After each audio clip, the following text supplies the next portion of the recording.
Welcome back. In this video, I'll walk you through how to connect Figma design system with Storybook to create a more seamless workflow between design and development teams.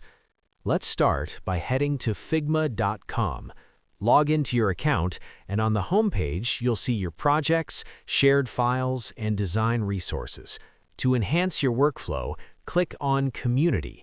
Here, you'll find a variety of resources to speed up your process and maintain design consistency. In the search bar, type Storybook. Storybook is an open-source tool for building UI components and pages in isolation. It streamlines development, testing, and documentation, ensuring what you design in Figma matches what developers build. From the results, choose the Storybook template that best fits your project. This will serve as the foundation for your integration, aligning Figma components with your Storybook library. With this setup, your team can maintain design code consistency, reduce errors, and create a better user experience. And that's all there is to it. By connecting Figma and Storybook, you're setting up a stronger collaboration between designers and developers.